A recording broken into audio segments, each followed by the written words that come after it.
मित्रांनो, 13 मार्चच्या भागामध्ये पार्थने तर काव्याला भांगवालं ताक पाजून ना चांगलीच तिची मज्जा केली आहे. म्हणजे तो तर यशस्वी झालेला असतो काव्याला ताक पाजण्यात. पण इकडे मात्र जीवासुद्धा खूप प्रयत्न करतो आणि नंदिनी तर बरोबर त्याला फसवते हा मित्रांनो. म्हणजे तिने ताक पिल्याचं नाटक केलेलं असतं, पण जीवाला वाटतं की तिने ते भांगवालं ताक पिलेलं आहे आणि ताक न पिता नंदिनीने जीवाचा बरोबर पोपट केलाय मित्रांनो. तर चला आजच्या भागात नेमकं काय काय कसं घडलं ते बघूया. आता हे सर्वजण तिथे बसलेले असतात आणि जीवा आणि पार्थ आता या सगळ्यांना ताक देऊ लागतात. आणि ज्यावेळेस मानिनीला देत असतात तर मानिनी नको म्हणते, कारण म्हणते मी मगाशीच ज्यूस प्यायले ना.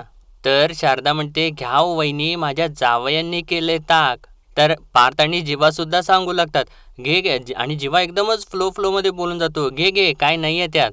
तर मानिनी आता विचारते काय नाहीये म्हणजे. तर पार्थ आता सावरू लागतो, म्हणजे जीवाची बाजू उचलून धरायचा प्रयत्न करू लागतो. म्हणतो अगं ते त्यात तिखट नाहीये ना, तुला ते चालत नाही मसाला वगैरे म्हणून तसं काही घातलेलं नाहीये. तर मानिनी विचारते नक्की ना. तर पार्थ म्हणतो हो नक्की नक्की. आणि इकडे मिथुन काकाला सुद्धा शंका आलेली असते आणि तो थोडंसं पिऊन पिऊन वगैरे बघत असतो. आणि मानिनी आता विचारते नक्की त्यात काय नाहीये ना. मग हे 2 ग्लास कोणाचे आहेत. म्हणजे जीवाने जे की नाही मानिनी आणि नंदिनी आणि काव्याचे जे ग्लास असतात ते लपवून ठेवलेले असतात. तर तेव्हा पार्थ म्हणतो अगं ते ग्लास ना ते वसू आत्या आणि रम्या कुठं आहेत. तर मानिनी विचार त्या दोघी कुठं गेलेत काय माहिती नाही, पण तुम्ही दोघे काय घेणार आहात. तर जेव्हा आता आपल्या हातामधले ते 2 ग्लास दाखवतो आणि हे 2 ग्लास काय, हे 2 ग्लास आमचेच आहेत. तर मानिनी म्हणते अच्छा मग तुमच्या बायका नाही आहेत का पिणार. तर पार्थ हसतो आणि म्हणतो आई आता आमचं लग्न झाले. तर आता जीवा लगेचच पार्थला म्हणतो दादा हा 1 ग्लास घे तुझा आणि तुझ्या बायकोचा. म्हणजे या दोघांनी 2 ग्लास आणलेले असतात, ते या एकत्र पिण्यासाठी आणलेले असतात. तर पार्थ आता सांगतो एकाच ग्लासातून मी आणि काव्या म्हणजे आमचं एकमेकांचं उष्ट पिणार आहे. तर जेव्हा सुद्धा सांगतो एकाच नारळ पाणीमध्ये 2 स्ट्रॉ घालून कळतंय ना. तसंच आता मी आणि नंदिनी सुद्धा हे ताक ना एकत्र असं स्ट्रॉ घालून पिणार आहे. तर तेव्हा युग आणि इकडे धनंजय सुद्धा हसू लागतात. तर मानिनी म्हणते बरं बरं. आणि आता यांच्यासमोर सगळ्यांसमोर सांगितल्यानंतर हे दोघे लाजूच लागतात आणि लाजत लाजत तिथून उठून या दोघींना शोधायसाठी तिथून निघून जातात. तर मानिनी आता युगला म्हणते तू बघ मेल्या नीट वागायचंस तू, यांच्यासारखं वागू नकोस. आणि इकडे तर मित्रांनो हे रम्या आणि वसू जे असतात त्या दोघी इकडे कुठेतरी चाललेल्या असतात. तर वसू म्हणते अगं काय आहे रम्या इकडे कशाला ओढून घेऊन आली आहेस तू मला. तिथे छान सगळ्यांशी गप्पा मारत बसलेलो होतो आणि तू इकडे घेऊन आलीस मला. तर रम्या म्हणते त्यासाठीच घेऊन आलेली आहे, घरोबाच करून बसतेस ग त्यांच्याबरोबर. हसतेस काय गप्पा काय मारतेस, मागच्या होळीचे किस्से काय सांगतेस आणि तुला आवडायला लागले काय त्यांच्याबरोबर. त्यांनी ना आपल्याला त्यांच्यात घेतलं म्हणून लगेच त्यांची झालीस का. तर वसू म्हणते हो का, मग तू नाही का होळी खेळलीस नाही का नाचलीस त्यांच्यासोबत. तर तेव्हा रम्या म्हणते अगं हो पण मी ना नाटक करते नाटक. आणि मी नाटक करते ना हे माझ्या चांगलं लक्षात आहे, पण तुझ्या लक्षात आहे का. तर वसू म्हणते अगं हो ग बाई माझ्या चांगलं लक्षात आहे. अगं रम्या इतके दिवस झालं कोणी आपल्याशी बोलत नव्हतं. अगं घरामध्ये कोणी ढुंकूनही बघत नव्हतं आपल्याकडे.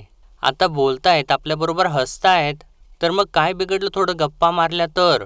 तर रम्या तिला म्हणते आई कसं आहे ना, हसू जसं नकळत येतं ना तसंच संकट सुद्धा नकळत येत असतं. हसण्याच्या नादात ना त्यांच्यासमोर उगीच असं काहीतरी बोलू नकोस, जेणेकरून ना आपलेच दात ठेचले जातील.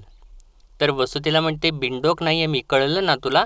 तर तेव्हा रम्या तिला म्हणते सांगतेस का विचारतेस. तर वसू आता जाम चिडते आणि म्हणते बघ रम्या गप्प बसा अति होतंय आता. तर रम्या तिला म्हणते बघ उगीच रम्या रम्या रम्या म्हणून माझ्यावरती ओरडू नकोस.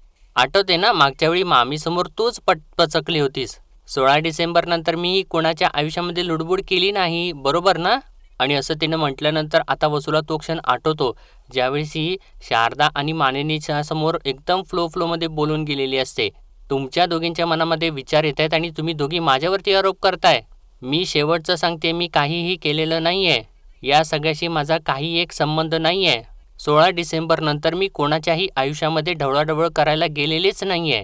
तर तेव्हा मानिनीला शंका आलेली असते तिची आणि तिने विचारलेलं सुद्धा असं 16 डिसेंबर नंतर म्हणजे.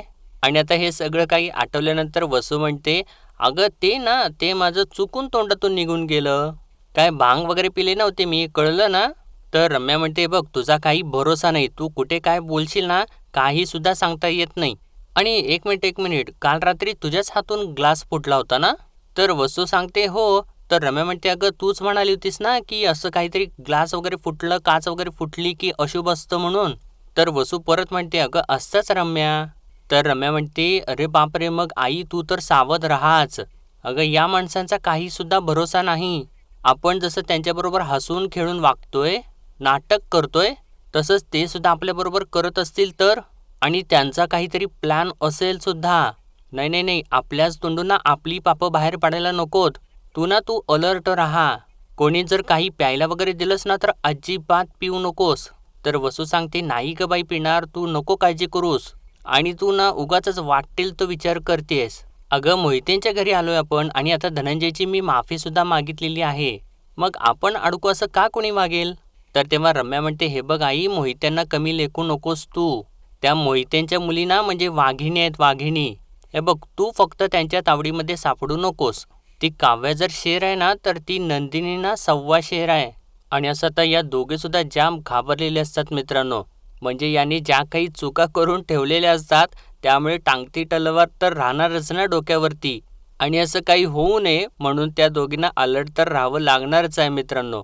तर तेवढ्यात इकडे आता मित्रांनो हा जीवा जो असतो नंदिनीजवळ पोचतो आणि त्याच्या हातामध्ये तो ग्लास सुद्धा असतो. आणि तिच्याजवळ पोचल्यानंतर लगेच नाटक करू लागतो, म्हणतो चकाचक बाई. तर नंदिनी आता जीवावरती चिडतेच, म्हणते काय काय कुठे होतात कुठे तुम्ही. तर जीवा लगेच नाटक सुरू करतो, म्हणतो तुम्ही बाबा आमची खिल्ली उडवली, पण आम्हाला आहे बाबा आमच्या बायकोची काळजी. आणि तुझ्यासाठी ना ताक केलंय, तुझ्यासाठी आणि सगळ्यांसाठी घे. तर तेव्हा नंदिनी ते ताक घेतच असते आणि परत म्हणते जीवा मी काय म्हणते, मी चिडवलंय तर तुम्ही चिडला नाही आहेत ना. तर जीवा तर तो चिडलेला असतो आणि तो मनातल्या मनात म्हणतो चिडलो नाही. अगं देशमुख बॉईजचा इगो काय असतो ना आता हे कळेलच तुला. आणि तो विचारात ते हरवून गेलेला असतो. तर नंदिनी त्याला म्हणते अहो काय काय विचारते काय मी. अहो पसारेवाला कुठं हरवून गेलात, काय विचारते मी. तर जेव्हा म्हणतो अगं वेडी आहेस का तू, का चिडेन मी तुझ्यावर. अगं मी सगळं काही ना स्पोर्टिंगली घेतलेलं आहे आणि तुझ्यासाठी ना हे ताक केलेलं आहे.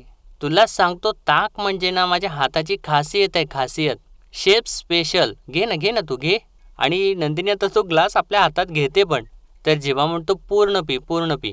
तर नंदिनी हो म्हणून पिणारच असते आणि थोडंसं थांबते आणि जीवाला चक्क विचारते मला खरं खरं सांगा यामध्ये भांग आहे ना. तर असं तिने विचारल्यानंतर जीवाला तर धक्काच बसतो आणि तो डोळे मोठे करूनच तिच्याकडे बघू लागतो. आणि आता तेवढ्यात इकडे काव्यासुद्धा आपल्या खोलीत असते आणि पार्थ तिथे पोहोचतो आता.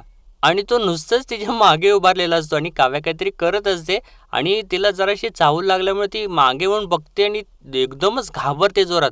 आणि म्हणते काय हो देशमुख असं कोण करतो. मी तुम्हाला बोका म्हणते म्हणजे असं आवाज न करता मागं मागे येणं माझ्या अपेक्षित आहे का. परत असं केलं ना जर चोरासारखे माझ्या मागे मागे आलात ना तर बघाच. असं म्हणत असताना पार्थ तर हसत असतो. तर काव्य म्हणते हसायला येते ना तुम्हाला, अहो घाबरले ना मी. तर पार्थ म्हणतो माझी मनी मॅव घाबरली, सॉरी सॉरी.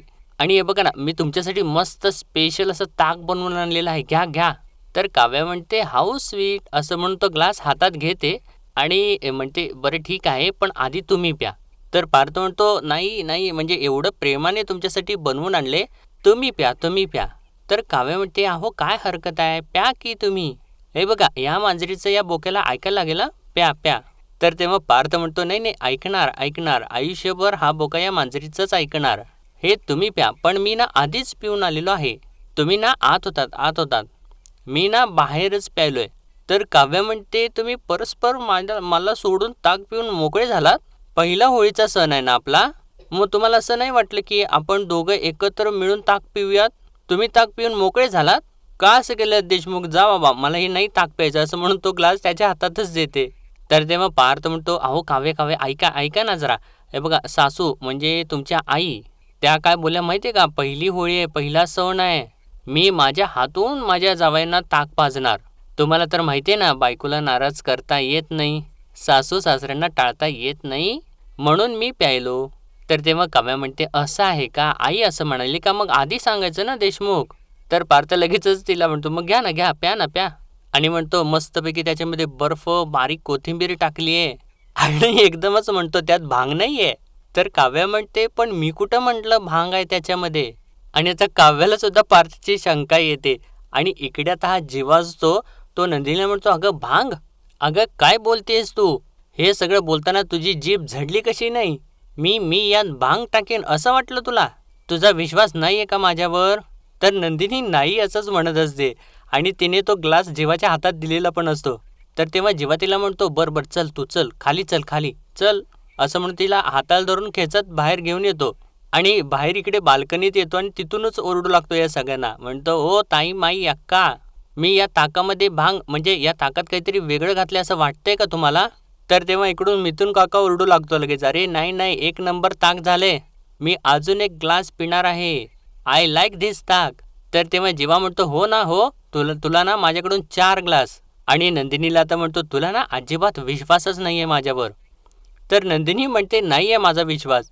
तर इकडून आता हे सगळेजण म्हणतात, "चला ना आपण गच्चीवरती जाऊयात, मस्त मज्जा करूयात." तर जेव्हा अजून नंदिनीला समजावून सांगतच असतो, "हे बघ, मी जर याच्यामध्ये काही घातलं असतं ना तर त्यांना काहीतरी झालं असतं ना." तर नंदिनी म्हणते, "पण यात काही असेल तर?" तर जेव्हा म्हणतो, "अगं असं कसं असेल?"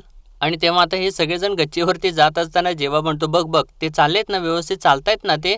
बघितलंस का तू? अगं तुला वाटते तसं काही सुद्धा नाही आहे याच्यामध्ये. अगं याच्यामध्ये फक्त माझं प्रेम आहे, घे." तर नंदिनी म्हणते, "तुमचं प्रेम आहे ना हल्ली ना जास्ती ओतू चाललंय." तर जेव्हा म्हणतो, "अगं जाणारच, कारण आज ना रंगांच्या सोबत असं प्रेमसुद्धा उधळून टाकायचं असतं आपल्या प्रेमाच्या माणसावर, घे घे." तर नंदिनी परत म्हणते, "तरीही मला नको आहे. मला आग्रह करू नका हो. तुम्हाला प्यायचं आहे ना तुम्ही प्या. मी चालले." असं म्हणून ती आतच निघून जाते. तर जीवा वैतागतो जो म्हणतो, "काय बाई आहे ही? काय अर्थ आहे याला?" आणि "नाही नाही, मी हिला सोडणार नाहीच आहे. आज मी हिचं विमान उडवणार म्हणजे उडवणारच. तय्यब अली की बेटियां बेहाल हो जाएंगे." आणि परत चकाचक बाई असं म्हणतो आणि तिच्या मागे आत जातो. तर इकडे आता पार्थ तर एकदम पुतळ्यासारखा झालेला असतो. तर काव्य म्हणते, "अहो बघताय काय, असं उत्तर द्या. खरं खरं सांगा देशमुख, काही घातले काय तुम्ही याच्यामध्ये?" तर पार्थ म्हणतो, "काही नाही, अहो सांगितलं ना, बर्फ कोथिंबीर असं सगळं छान छान घातलेलं आहे." तर काव्य आता त्याला बोटच करते आणि म्हणते, "खरं सांगा देशमुख, काय केले तुम्ही?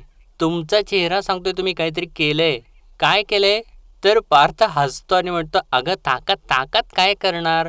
त्याच्यात काय होणार आहे? त्याच्यात ना वेलची पूड टाकायला पाहिजे होती. म्हणजे ना तुम्ही गटगट गटगट प्यायला असतात." तर काव्य म्हणते, "काय हो तुम्ही देशमुख, काही बोलाल का तुम्ही? ताकात कोण वेलची पावडर टाकतं?" तर पार्थ म्हणतो, "कळतंय ना, मग प्या ना, तुमच्यासाठी बनवून आणलंय." असं म्हणून "प्या ना," असं जोरात ओरडतो. तर तेव्हा काव्या धक्क्यानेच त्याच्याकडे बघू लागते आणि म्हणते, "मग काय झालं, तुम्ही चिडताय का माझ्यावर?" तर पार्थ म्हणतो, "चिडू नको तर काय करू? एवढं समोरचा तुमच्यासाठी मनापासून बनवून आणतो आणि तुम्ही पित नाही आहात? नाही प्यायचं नाही आहे ना तुम्हाला? राहू दे, ठीक आहे ठीक आहे, नका पिऊ." असं म्हणून त्याच्या हातामधून ग्लासच घेतो आणि रागारागात तिथून निघूनच जातो.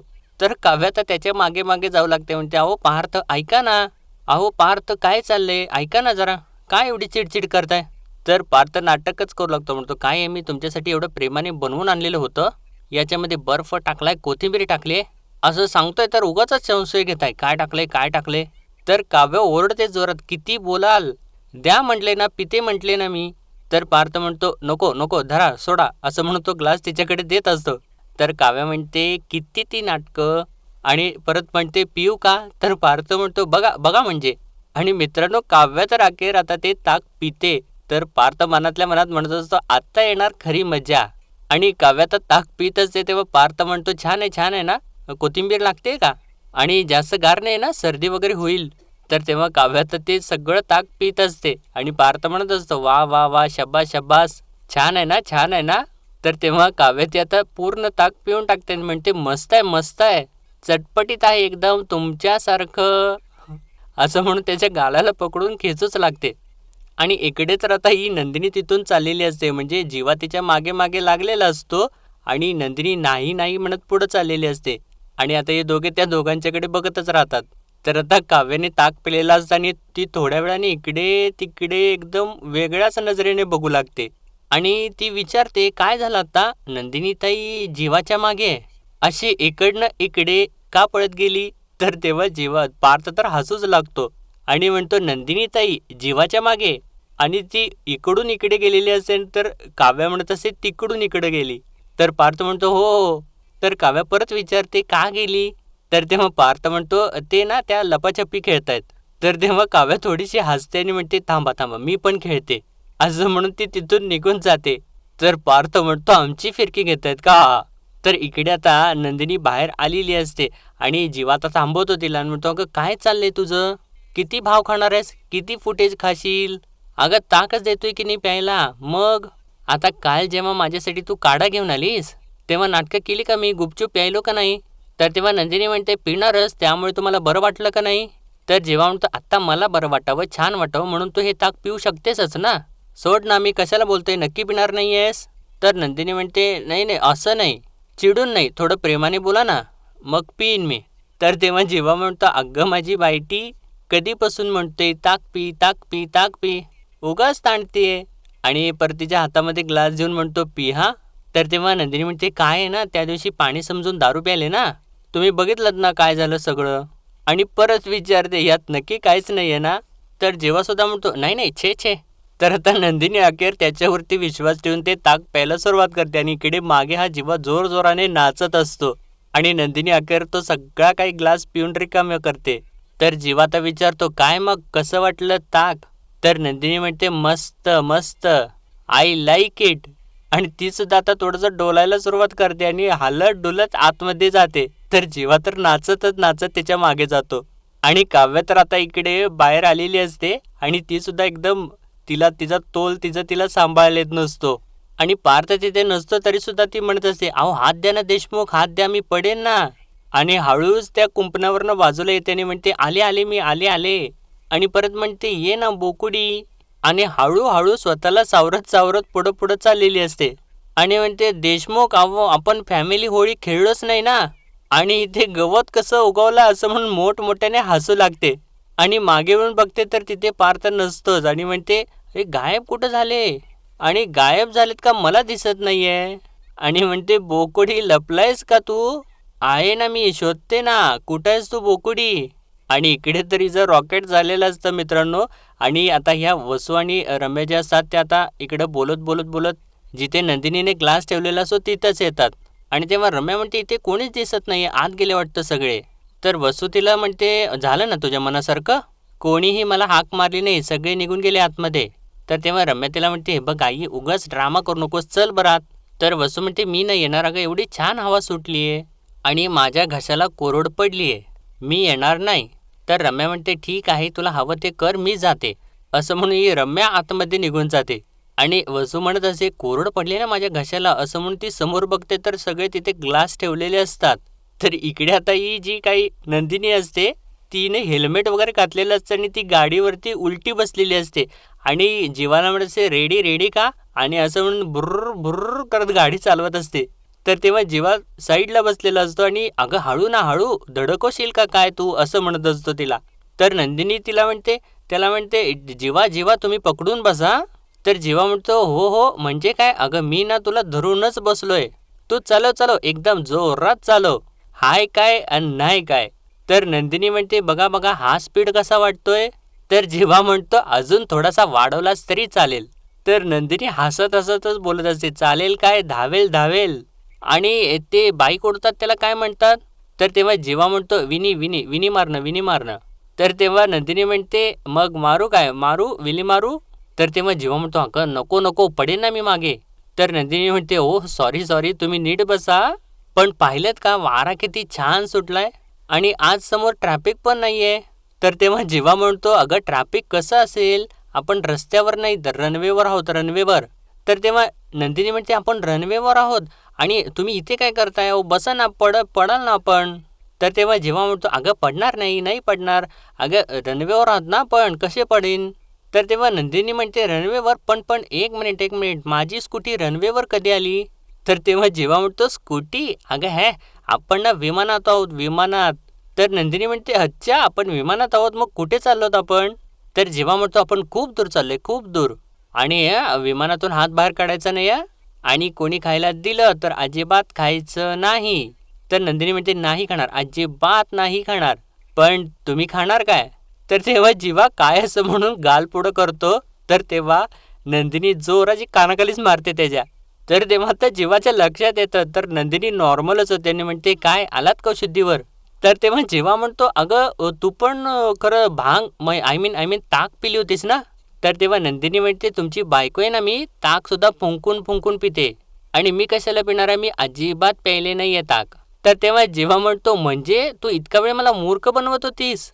तर नंदिनी म्हणते, बनवायचं आहे काय त्यात? जे आहे ते आहे. आणि म्हणते, काय मग येताय का विमानात? तर तेव्हा जेव्हा म्हणतो, मग ते मगाशी इथे काय तुझ्या मिशीवर ताक लागलेलं, आय मीन तुझ्या ताकावर मिशी, आणि म्हणजे तुझ्या अगं ओठांवरती ताक लागलं होतं त्याचं काय? तर तेव्हा नंदिनी म्हणते, मी माझ्या हातानेच केली होती ती. तुम्ही माझा चेहरा बघण्यात इतके बिझी होतात, तुम्हाला कळलं सुद्धा नाही, आणि जा जाऊन बघा ग्लास तिथेच ठेवलेला आहे. असं म्हणून ती हसत असते. आणि उलट जीवाचाच पोपट केलेला असतो मित्रांनो तिने. आणि जीवा तर आता नाराज होतो आणि नंदिनी तर चांगलीच मोठमोठ्याने हसत असते जीवावर. आणि मित्रांनो, आजचा भाग इथेच संपतो आणि पुढील भागामध्ये आपण पाहणार आहोत. आता ते नंदिनीचं जे काही ताक असतं भांग टाकलेलं, ते वसूने पिलेलं असतं. तिच्या घशाला कोरड पडलेली असते ना, तिनेच हे ताक पिलेलं असतं. आणि आता इकडे काव्याला सुद्धा चांगलीच नशा झालेली असते आणि वसूला सुद्धा नशा झालेली असते. आणि आता या दोघे एकमेकांच्या समोर येतात. वसू तिला विचारते, तू कोण आहेस? तर तेव्हा काव्या म्हणते, मी ना फिसकारलेली मांजर आहे. आणि आता काव्या तिला विचारते, तू कोण आहेस? तर वसू म्हणते, खरी मांजर. आणि आता या दोघी सुद्धा एकमेकांचे कान पकडतात आणि म्याव म्याव करू लागतात. आता काव्या हिला विचारते, तुमच्या घरी मांजर आहे? तर तेव्हा वसू म्हणते, हो, कलेक्टर होणार आहे म्हणते. तर काव्या म्हणते, आमच्या घरी पण एक मांजर आहे, ती कट्ट कारस्थान करत असते. तर वसू आता सांगते, आम्ही ना 16 डिसेंबरला तिच्या त्या मांजरीच्या आणि तिच्या टोळीचा ना बँडच वाजवला. आणि असं ती नशेनशेत बोलून जाते. आणि तेव्हा काव्याला थोडंसं ती गोष्ट समजत असते. आणि ते गोष्ट ऐकल्यानंतर काव्याला तर धक्काच बसतो आणि ती जरा शुद्धीवरती यायचा प्रयत्न करत असते. तर मित्रांनो, आजच्या पुरतं एवढंच आणि भेटूया परत उद्याच्या भागामध्ये. तोपर्यंत आपल्या व्हिडिओला लाईक, शेअर आणि सबस्क्राईब नक्कीच करा. धन्यवाद.